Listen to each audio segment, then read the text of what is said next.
बिस्मिल्लाहिर्रहमानिर्रहीम। आज की वीडियो का स्टार्ट हम क्योंकि पहले जो सॉफ्टवेयर रह गया था उससे करेंगे। उससे पहले हम लोगों ने जो हार्डवेयर डिस्कस किया था इस वाटर अलायंस का, उस पर थोड़ी सी एक नज़र और दोबारा वो कर लेते हैं। उसके 4 पार्ट थे: डिटेक्टर, ऑटो सैंपलर, पंप और कॉलम। उसके बाद उसकी फ्लो डायग्राम आपको बता दी गई थी।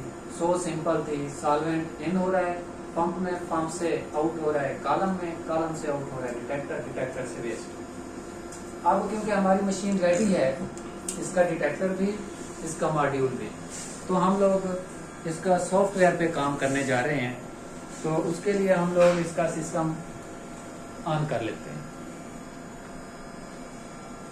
इसका सिस्टम ऑन करने के बाद इसमें जो सॉफ्टवेयर इंस्टॉल है जो कि वाटर जनरेटेड है, वाटर वाल्वों का, वो M-2 है। लेकिन आजकल मार्केट में M-3 भी चल रहा है जो कि लेटेस्ट सॉफ्टवेयर है इसका।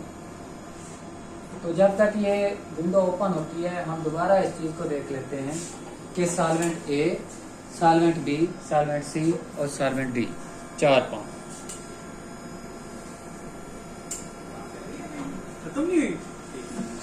और डिटेक्टर आपका रेडी है, लैम्डा मैक्स शो कर रहा है, अब्जॉर्बेंस भी शो कर रहा है, मॉड्यूल भी आपका आइडियल है, ये भी शो है। आइए अब हम देखते हैं कि सॉफ्टवेयर से इसको हम रिमोट फॉर्म में कैसे लेके जाते हैं। तो ये ओके,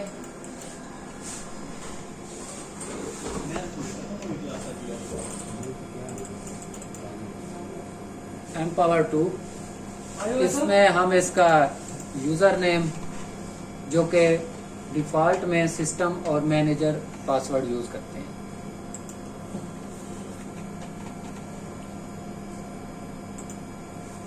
ओके, ये जिस तरह आपने डिटेक्टर को देखा, मॉड्यूल को देखा, कुछ देर लगती है इस पे। अब आप लोगों ने इस विंडो को फोकस करना है, इस पे जो चीजें हैं उनको डिस्कस किया जाएगा। इसमें run samples, browse project, configure system, print data, review data, process data. तो अगर आपने कोई नया साल्ट इस पे टेस्ट करना है तो उसके लिए फर्स्ट ऑफ ऑल आपको एक प्रोजेक्ट बनाना पड़ता है। तो आज के दिन प्रोजेक्ट जो पुराने हमारे पास अवेलेबल हैं बने हुए, उन पे हम एक टेस्ट चलाएंगे, उनका आपको रिजल्ट वगैरह वो जिस तरह है वो बता देंगे। लेकिन नेक्स्ट वीडियो में इंशाल्लाह mobile test preparation, sample standard preparation और इसका नया प्रोजेक्ट कैसे बनाते हैं वो, और एक चीज़ और इसमें रह गई है वो है ग्रेडियंट, हम इसको कैसे चलाते हैं।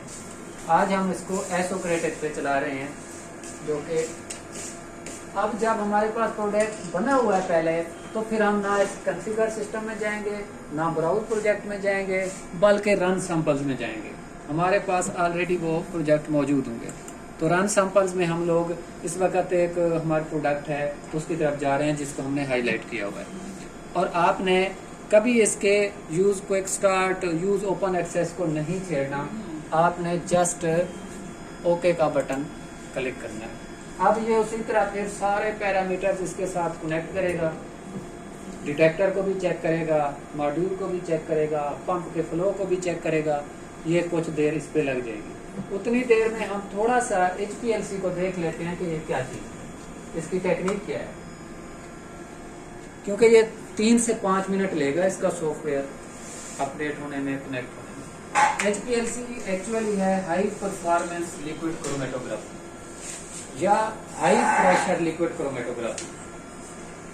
हाई प्रेशर लिक्विड क्रोमेटोग्राफी इसलिए कहते हैं क्योंकि इसमें हम पंप के थ्रू बहुत हाई प्रेशर अप्लाई करके हम अपने सॉल्यूट में से जो हमारा सैंपल वगैरह है वो हम कॉलम में से निकालते हैं। और हाई परफॉर्मेंस इस वजह से कहते हैं क्योंकि ये बेसिक पॉइंट है इसका, स्पेक्ट्रोफोटोमीटर और HPLC में फर्क। हाई परफॉर्मेंस इसलिए कहते हैं जो आपकी स्पेक्ट्रोफोटोमीटर का स्पेक्ट्रोग्राम है, जो स्पेक्ट्रम है, उसमें आपकी पीक शार्प या अलग अलग सेपरेट प्रॉपर वे में नहीं होती।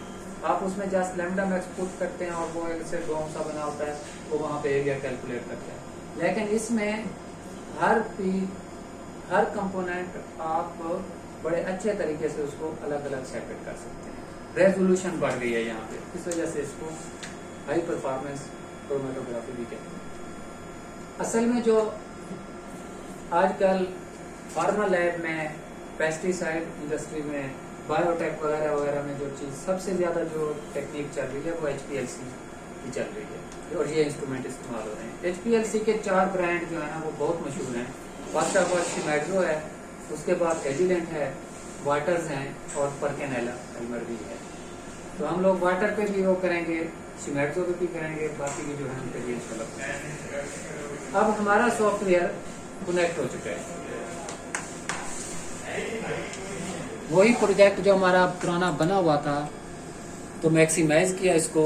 अब इसकी विंडोज ये शो हो रही है, जो प्रेशर शो हो रहा है कॉलम का वो अब इधर सॉफ्टवेयर के थ्रू भी शो हो रहा है 2700। इसमें आपको टेम्परेचर नजर आ रहा है कॉलम का भी और सैंपल का भी। कॉलम टेम्परेचर और सैंपल टेम्परेचर। ये जो वाटर का सिस्टम है इसमें आप लोग अपने कॉलम का टेम्परेचर भी मेंटेन कर सकते हैं, क्योंकि इसमें कॉलम ओवन दिया हुआ है। टेम्परेचर कहाँ पे मेंटेन, सपोज हम क्रीम का ऑइंटमेंट का ऐसे करने जा रहे हैं तो फिर हमें कॉलम का टेम्परेचर मेंटेन करना पड़ता है। ये कॉलम ओवन इसकी है। और उसके बाद आप लोग सैंपल का टेम्परेचर भी मेंटेन कर सकते हैं, क्योंकि सैंपल हमारे इस ट्रे में, इस वायल में पड़े होते हैं। ये इसका टेम्परेचर भी मेंटेन कर देते हैं। अब बहुत इजी हमने जो किया है, एमपावर को स्टार्ट किया है, उसके बाद उसको पासवर्ड दिया है। पासवर्ड के बाद हमने जो प्रोजेक्ट हमारे रन सैंपल्स में पुराने बने पड़े थे उनमें से हमने सेलेक्ट किया है कि हमने परमेथ्रिन को करना है। परमेथ्रिन को उसके बाद उस सॉफ्टवेयर में उसके मुताबिक सारे पैरामीटर ओके करके विंडो खोल दी है। ये हमारी वर्किंग विंडो है। तो अब हम लोगों ने जो करना है, अभी इस पे कोई मेथड, इंस्ट्रूमेंट मेथड शो नहीं हो रहा। अभी इस पे कोई इंस्ट्रूमेंट मेथड शो हो नहीं रहा। तो हम लोग जाएंगे एरो की मदद से, हम परमेथ्रिन के मेथड पे जा रहे हैं तो हम उसको हाईलाइट करेंगे। तो अब ये मेथड हाईलाइट हो गया। अब 3 बार नीचे शो हो रही है, एडिट का, मॉनिटर का और सेटअप का। मॉनिटर मीन्स के हम लोग अगर मॉनिटर को क्लिक करेंगे तो उसी लैम्डा मैक्स के मुताबिक, उसी फ्लो रेट के मुताबिक जो हमने मेथड में सेट किया हुआ है, तो ये इंस्ट्रूमेंट इस मॉड्यूल को ऑपरेट करवाना शुरू कर देगा। डिटेक्टर को कहेगा कि आपने 280 पेज को रन करवाना है और मॉड्यूल को कहेगा कि आपने इतना फ्लो रेट चलाना है। तो आइए देखते हैं कि मॉनिटरिंग क्या चीज है। मॉनिटरिंग को क्लिक किया, ऑलरेडी फ्लो रेट 1 ml चल रहा था, लेकिन हमारा जो इंस्ट्रूमेंट मेथड था उसमें 1.1 हमने सेट किया हुआ है। तो जो ही मॉनिटरिंग स्टार्ट किया है तो उसने उसका फ्लो रेट 1.1 कर दिया। ये हमारा डिटेक्टर अपना वर्क शो कर रहा है, पीक वगैरह, रेजोल्यूशन वगैरह, एक्सेस वगैरह, ये चीजें सामने शो हो रही है। क्रोमेटोग्राम आपका बन गया। अब क्योंकि इसका स्केल जो है वो बहुत ही छोटा है, 0.0002,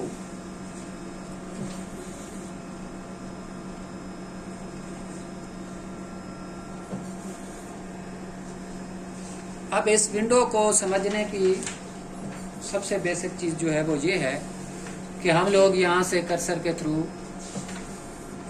इस विंडो को आप बड़ा भी कर सकते हैं। ये जो एक्स एक्सिस के साथ चल रहा है, बेसिक चीज इस क्रोमेटोग्राम की, जो एक्स एक्सिस के साथ चल रहा है ये इसका रन टाइम है, और जो वाई एक्सिस के साथ चल रहा है वो इसकी इंटेंसिटी है, या इसकी आप कंसंट्रेशन भी कह सकते हैं, या क्रोमेटोग्राम में इसकी हाइट से भी ये चीज शो होगी। एक्सेस के साथ इसका रन टाइम चल रहा है, वही एक्सेस के साथ उस सैंपल की कंसंट्रेशन चलेगी, उसकी इंटेंसिटी। और ये जो चीज है एक्चुअली इसको बेस लाइन ही कहते हैं। अब क्योंकि हम 10 मिनट, 5 मिनट, 15 मिनट इस मोबाइल पे इसको जितनी देर चलाना चाहते हैं, मॉनिटरिंग हो जाए, हमें पता चल जाए कि कोई एक्स्ट्रा पीक तो नहीं आ रही, कॉलम में कोई पुरानी इम्प्योरिटी तो नहीं है, वो निकल जाए। तो जब हमारी बेस लाइन करीब करीब हो जाती है, हम सेटिस्फाई हो जाते हैं, तो हम इस मॉनिटरिंग को रोक देते हैं। मॉनिटरिंग अबाउट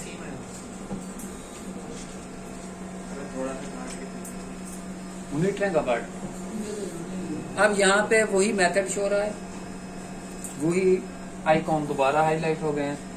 अब है आगे हमारे काम करने की तरकीब।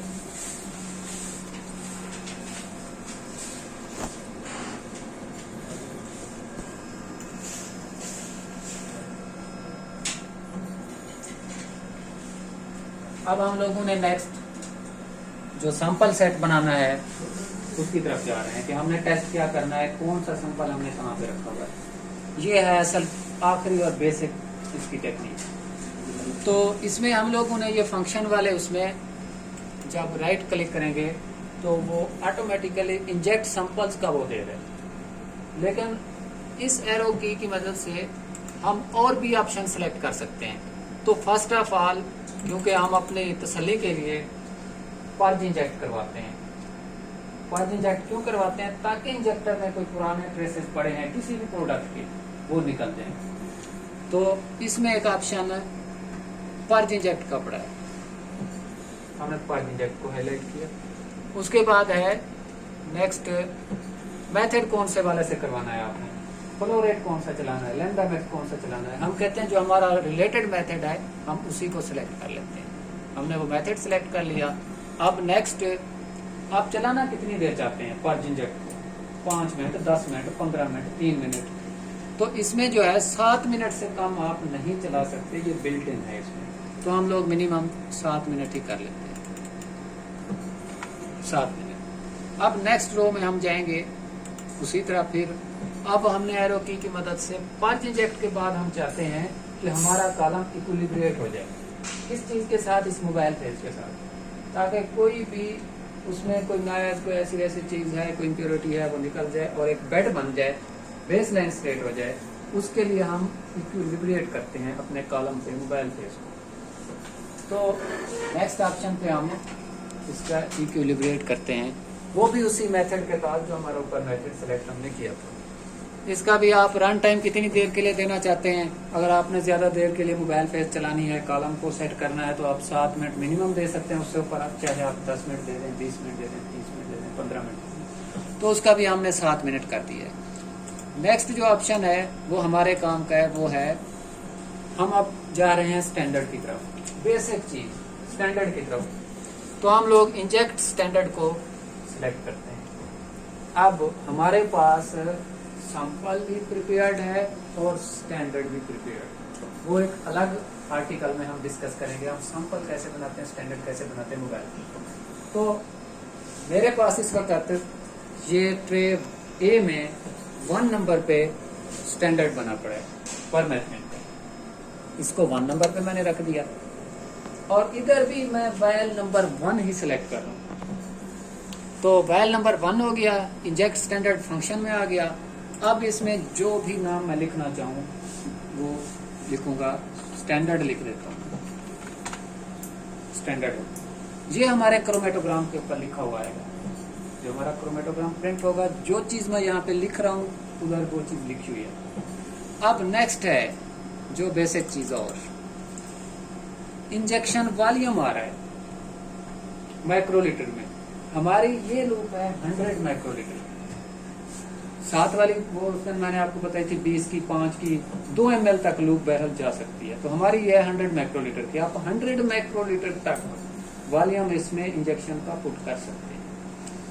लेकिन क्योंकि बाद औकात बुक्स के अंदर, SOP के अंदर वॉल्यूम भी मेंशन होता है, अपने इंजेक्शन वॉल्यूम वो पीक के हिसाब से होता है। जिसकी पीक बहुत ज्यादा शार्प है, हाई लेवल किया, उसको हम कम कंसंट्रेशन में, कम वॉल्यूम में रखते हैं। तो मोस्टली 20 माइक्रोलीटर सजेस्ट किया जाता है। तो हम इसको 10 की जगह 20 कर लेते। अब नेक्स्ट जो ऑप्शन है नंबर ऑफ इंजेक्शन। आपने कितने इंजेक्शन चलाने हैं किसी स्टैंडर्ड के वायल नंबर 1 के इंजेक्शन कितने चलाने हैं। आप 3 चलाना चाहें, 5 चलाना चाहें, 10 चलाना चाहें, 1 चलाना चाहें, आप उसमें ये नंबर ऑफ इंजेक्शन पुट कर देंगे। मैं इस वक्त 3 चलाना चाहता हूँ। ये रो मेरी कंप्लीट हो गई है, लेकिन एक चीज रह गई है एंड पे। वो पूछना चाह रहा है कि आप मेथड सेट किस से चलाना चाह रहे हैं, ऊपर वाले से या कोई और तो नहीं है आपका। मैं कहता हूँ नहीं जी, मेरा जो परमेथ्रीन वाला है वही चलाया जाए। ये मैंने वो भी चला दिया, वही फ्लोरेट चलेगा, वही लैम्डा। आपका आधा काम यहीं पे खत्म। ये है असल में बेसिक चीज जो M-Power 2 पे वाटर पे ऑटो सैंपलर पे हमने सेट करनी होती है सॉफ्टवेयर को स्टार्ट करने के बाद। लेकिन हमने स्टैंडर्ड तो नहीं चलाना चाहते, हम तो सैंपल भी साथ चलाएंगे।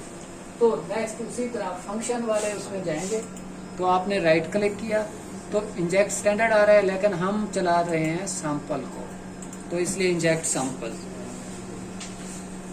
अब यहाँ पे वो ऑटोमेटिकली वायल नंबर चेंज करता जाएगा 1 2 3 4। ठीक है, हमने वायल नंबर 2 में रखा हुआ है, इसका सैंपल जो है वो मैंने वायल नंबर 2 में ही रखा हुआ है। जरूरी नहीं है कि आप वायल नंबर 2 में रखें, आप वायल नंबर 40 में रख दें, आप 55 में रख दें, तो आपको वायल नंबर भी वही देना पड़ेगा यहाँ।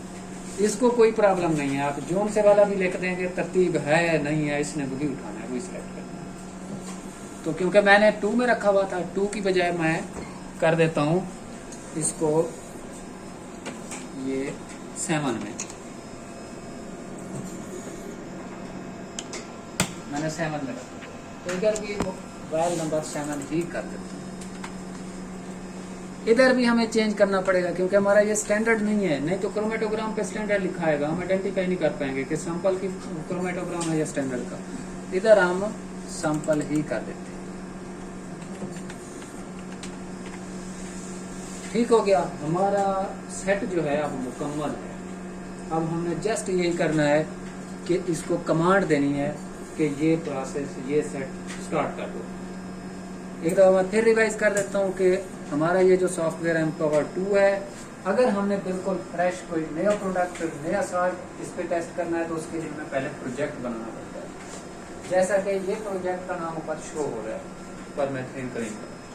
तो अगर आपका प्रोजेक्ट ऑलरेडी बना हुआ है तो हम लोगों ने जस्ट रन सैंपल्स में जाना है, सारे प्रोजेक्ट ओपन हो जाएंगे। आपने जोन से वाले पे काम करना है, उसको सेलेक्ट करें, ओके कर दें, यूज क्विक स्टार्ट के नीचे ओके लिखा, तो उसके बाद आपकी ये वाली विंडो खुल जाएगी। इस विंडो में हम लोगों ने फर्स्ट ऑफ ऑल इसी फंक्शन की को छेड़ने के बाद पर्ज इंजेक्ट करवाना है अपनी उसके लिए एक्यूरेसी के लिए, इक्विलिब्रेट कराना है ताकि कॉलम में कभी पीक ऊपर नीचे ना हो जाए। उसके बाद हमने जाना है स्टैंडर्ड में, स्टैंडर्ड जहाँ पे हमने रखा हुआ है जोन से वाली वाइल में रखा हुआ है वो वाइल नंबर देना है, नाम लिखना है स्टैंडर्ड का, इंजेक्शन वॉल्यूम अगर आपने 40 माइक्रोमीटर देना है, 100 माइक्रोमीटर देना है, 30 देना है, जितना देना है वो आप लिखें।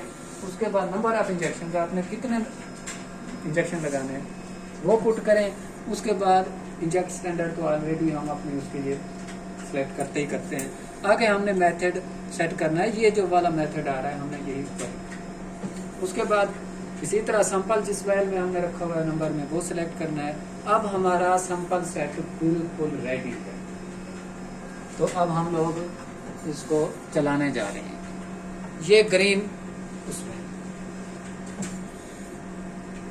क्लिक करना है हमने,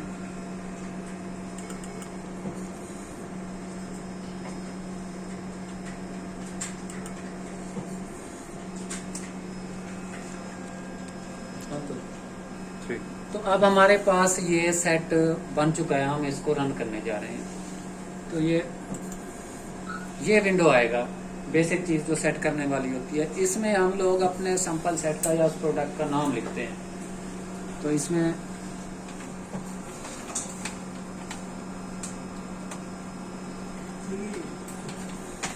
ये नाम लिख दिया सर जी मैंने। उसके बाद run and report, continue on fault, ये भी कुछ चीजें आप अपनी मर्जी के मुताबिक सेट कर सकते हैं, लेकिन हम लोग continue on fault he use करते हैं। रन एंड रिपोर्ट, तो रिपोर्ट ऑटोमेटिकली इसका क्रोमेटोग्राम सिस्टम के थ्रू प्रिंट आ जाएगा। तो नेक्स्ट है इसका प्रिंटर सेलेक्ट करना है हमने। जो हमारा प्रिंटर है ये काफी ज्यादा पड़े हैं, लेकिन हमारा जो रिलेटेड है हमने वही सिलेक्ट किया।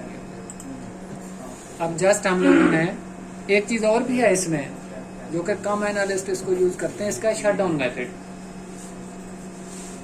शट डाउन मेथड मीन कि जब हम इस सेट को सैंपल सेट को कंप्लीट होने के बाद बंद करेंगे तो क्या ये अलायंस के डिफॉल्ट वाले पैरामीटर पे बंद हो या हमारे जो ये परमेथ्रिन का सेटअप चल रहा है इस पे बंद हो। लेकिन हम लोग कहते हैं कि इसको हमारे वाले इस पे बंद करना, वही फ्लो रेट वही लैम्डा में। तो नेक्स्ट सर हमने रन कर दिया इसको। अब हमारा काम इस प्रोजेक्ट पे खत्म। अब इस मशीन ने वर्क करना है। तो फर्स्ट ऑफ ऑल इसने हाईलाइट कर दिया है, ये पर्ज इंजेक्ट कर रहा है। पर्ज इंजेक्ट में ये फ्लो रेट भी चेंज करेगा, इंजेक्टर को भी पर्ज करेगा, मिनिमम फ्लो रेट भी ले आएगा, मैक्सिमम भी ले आएगा।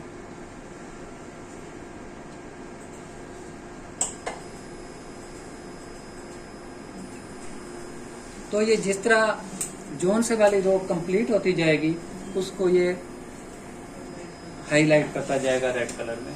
तो पर्ज इंजेक्टर है, 7 मिनट ये पर्ज इंजेक्ट करेगा, उसके बाद 7 मिनट इक्विलिब्रिएट करेगा। उसके बाद फिर मैंने एक चीज और रह गई थी आपको बताना, ये है रन टाइम। रन टाइम मैंने 12 मिनट दिया है कि जब ये इंजेक्शन लेगा 12 मिनट तक उसी फ्लो रेट उसी हिसाब से कैलकुलेट करता रहेगा। 12 मिनट के दरमियान जो पीक आ जाएगी तो ठीक है, वरना वो पीक उसमें क्रोमेटोग्राम में नहीं आएगी। ये चीज है असल में रन टाइम और रिटेंशन टाइम। इसको थोड़ा हम डिस्कस कर लेते हैं। रन टाइम मैंने 12 मिनट दिया है, ये अभी आपके सामने विंडो चलेगी।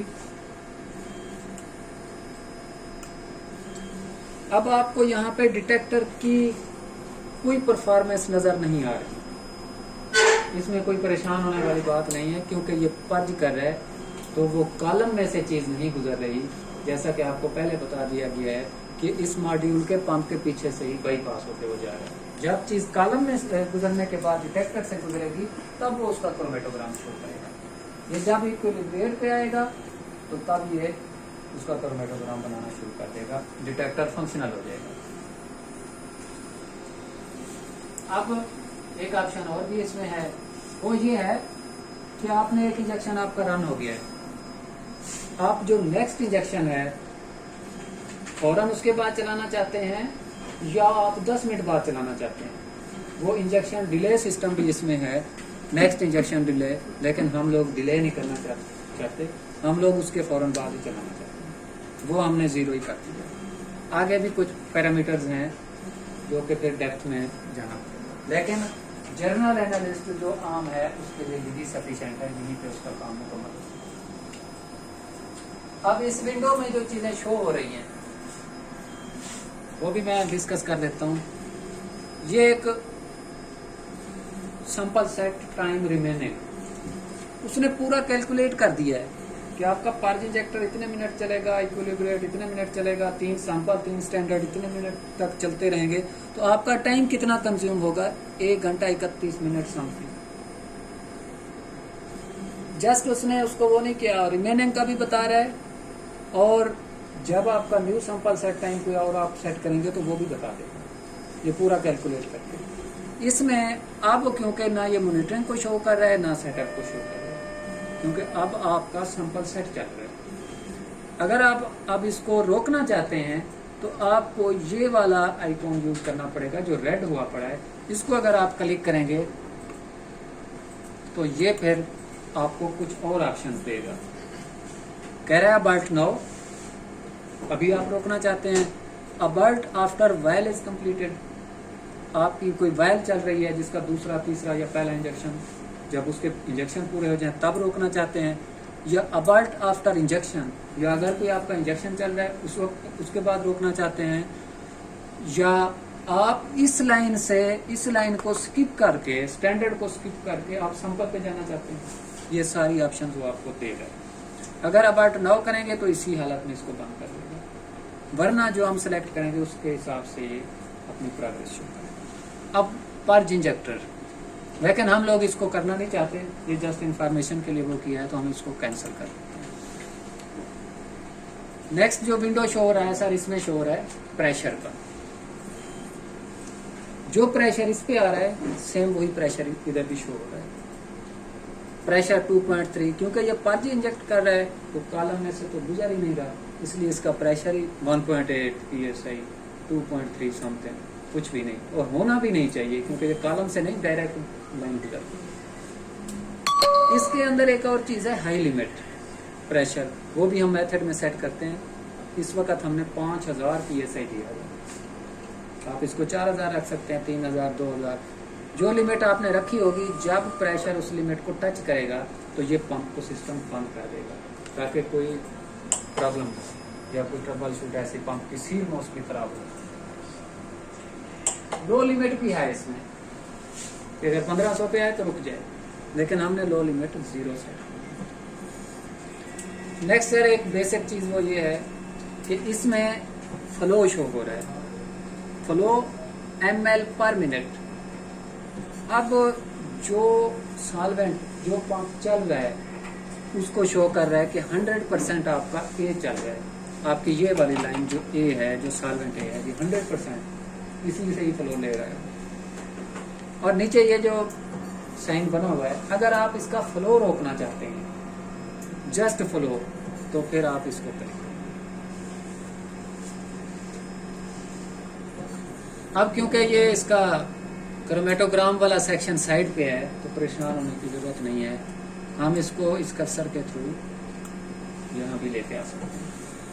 बाद नए एनालिस्ट को यही मसला होता है कि विंडो पूरी ओपन हो जाती है, वो कहता है डिटेक्टर काम ही नहीं कर रहा, पता नहीं किधर गया। अब क्योंकि मैंने आपको पहले ही बताया था कि पर्ज के वक्त कुछ शो नहीं करेगा क्रोमेटोग्राम, जब इक्विलिब्रिएट पे आएगा फिर कॉलम में से गुजरेगा, वही मोबाइल पे वही फ्लो है, तो अब इसने अपना प्रोग्रेस डिटेक्ट करना शुरू कर दिया, क्योंकि अब हमारी विंडो चल रही है इक्विलिब्रिएट।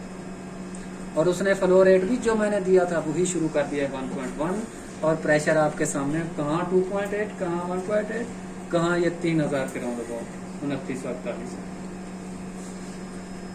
इसमें टेम्परेचर सर सैंपल का जो हमारा है वो 31.3 और जो कॉलम का है वो 31.4। इस टेम्परेचर को हम ऑन ऑफ कर सकते हैं कि हम रखना चाहते हैं या नहीं रखना चाहते हैं। डी गैसर को भी जो इसके अंदर है उसको भी हम मेथड के अंदर ऑन ऑफ कर सकते हैं। ये साथ साथ शो भी कर रहा है सैंपल सेट इक्विलिब्रिएट। यहाँ तक मेरे ख्याल में कोई वो नहीं है कंफ्यूजन, सिंपल सा वो है एम्पावर टू कोर्स, उसका पासवर्ड दें, उसका नेम दें, उसके बाद रन सैंपल में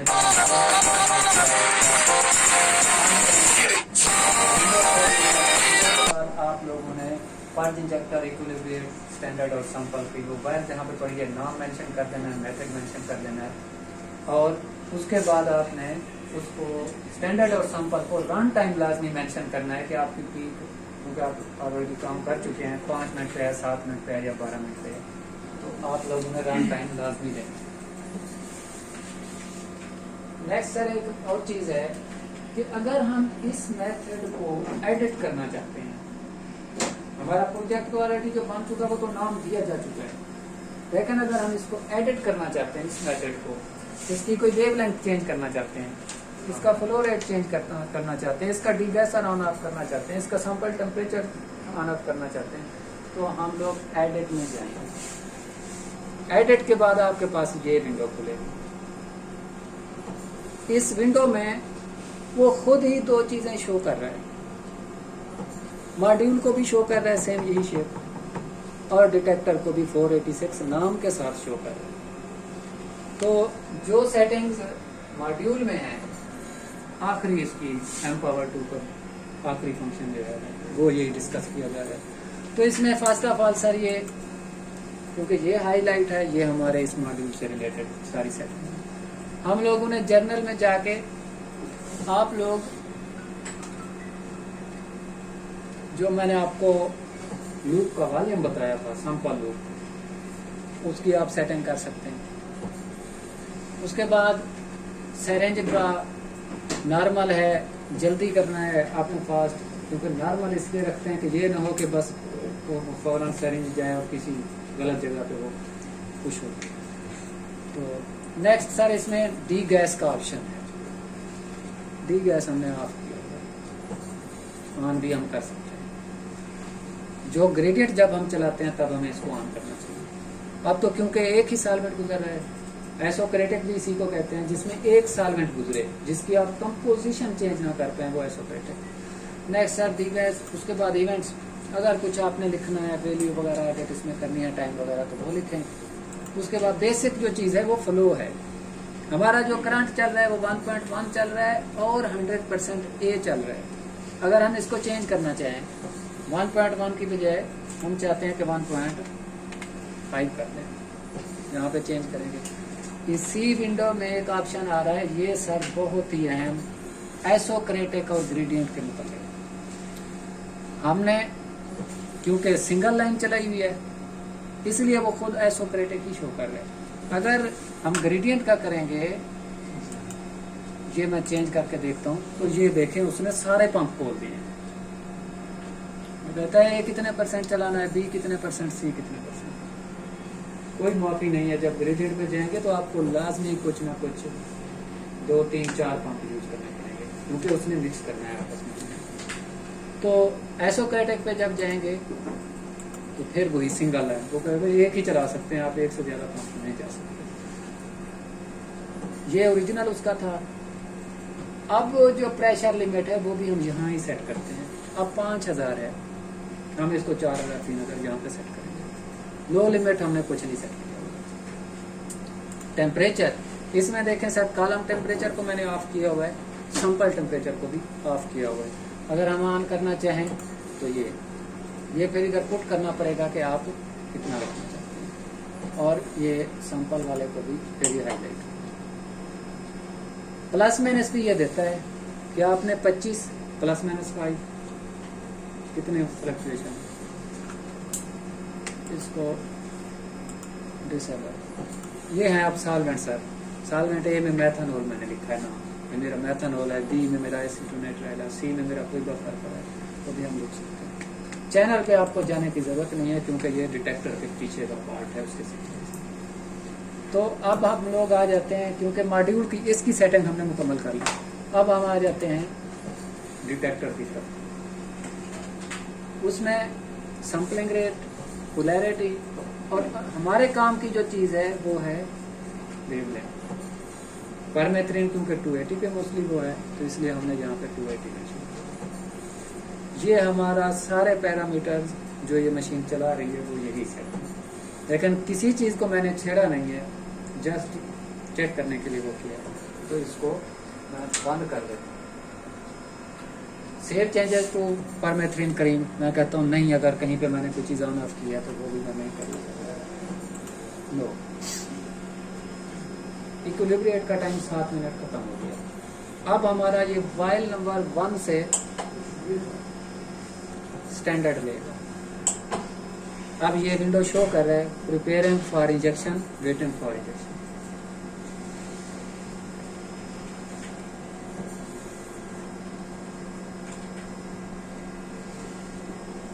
एक एहतियात इसमें ये कि ड्यूरिंग जब ये मशीन इंजेक्शन ले रही हो, तब आप लोगों ने ना इसका ये डोर ओपन करना है, ना ही आपने ABCD को किसी को क्लिक करना है, क्योंकि अगर आप ऐसा करेंगे तो इंजेक्शन ले रहे हैं नीडल से, तो वो उस ट्रे को घुमा देगा।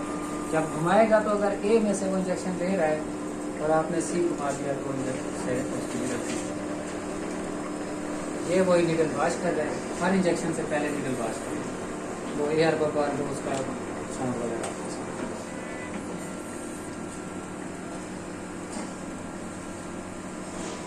एक स्टैंडर्ड की भी हम देख लेते हैं, उसके बाद क्योंकि इस पर काफ़ी वक्त लगेगा, तो नेक्स्ट वीडियो में इंशाल्लाह फिर हम उसका क्रोमेटोग्राम को पढ़ना और रिजल्ट कैलकुलेट करना भी सीख लेंगे, और ग्रेडियंट को भी कैसे अप्लाई करते हैं वो भी, और मोबाइल पे।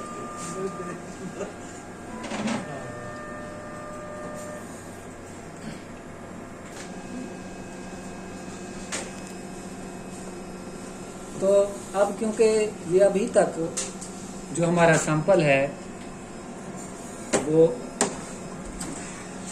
कॉलम में इन हुआ है, जब वो इल्यूट वो चीज़ जो कॉलम से आपकी निकल रही है, जब तक वहाँ से नहीं निकलेगा तो आपका डिटेक्टर कोई नई चीज़ डिटेक्ट नहीं करेगा। जो ही वो इस लूप से होता हुआ, एक बात और बता दूं, इस लूप का वॉल्यूम भी कैलकुलेट किया जाता है, और इसका बड़ा किरदार है पीक में, क्योंकि अगर ये छोटी होगी तो पीक जल्दी आ जाएगी, क्योंकि फ्लो सेल तक जल्दी पहुंच जाएगा। तो जो ही ये फ्लो सेल से गुजरेगा, डिटेक्टर तक पहुंचेगा, तो पीक जनरेट होना शुरू हो जाएगी। अभी तो ये काफी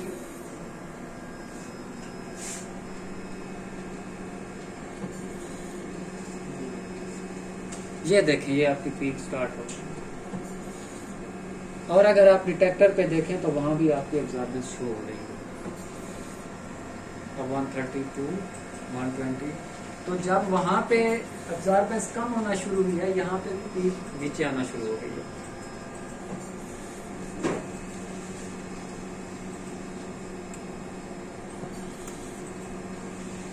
तो ये हमारा रन टाइम, ये कंसंट्रेशन या इंटेंसिटी उस मटेरियल की, और ये हाइट।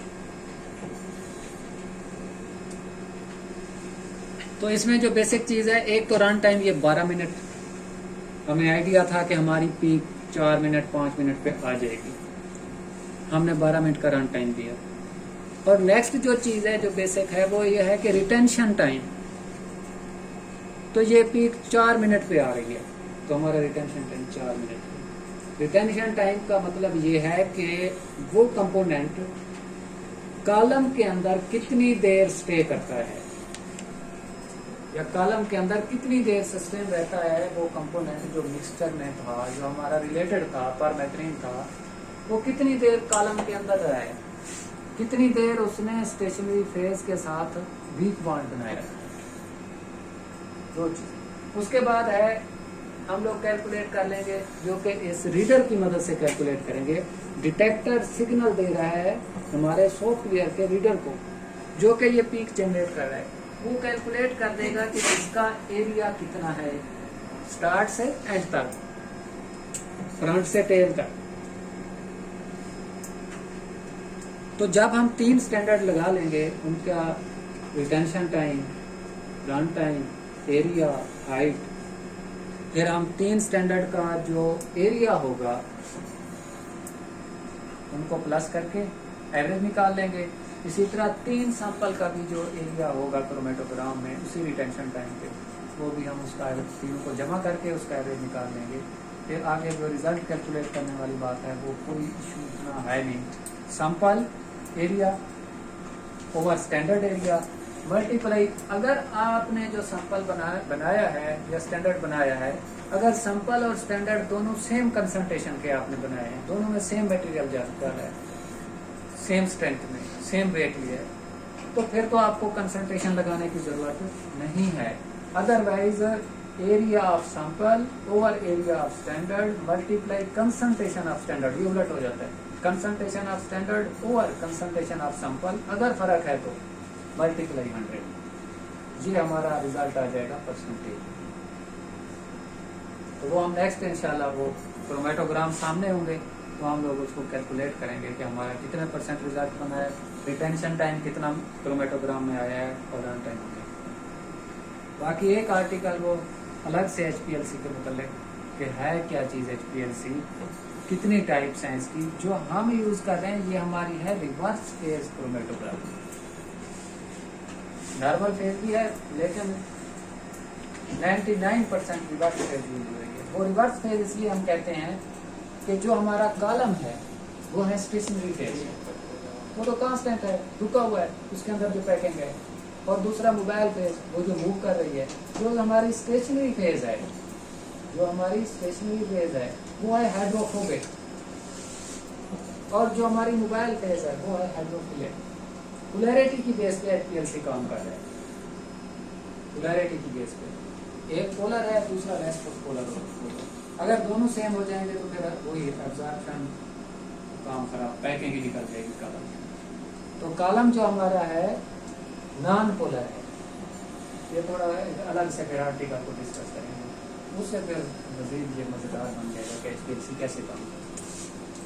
ठीक है सर, नेक्स्ट फिर इंशाल्लाह हम तीनों क्रोमेटोग्राम्स को सैंपल और स्टैंडर्ड को कैलकुलेट करके रिजल्ट निकालेंगे और बाकी फिर नेक्स्ट। ओके, अल्लाह हाफ़िज़।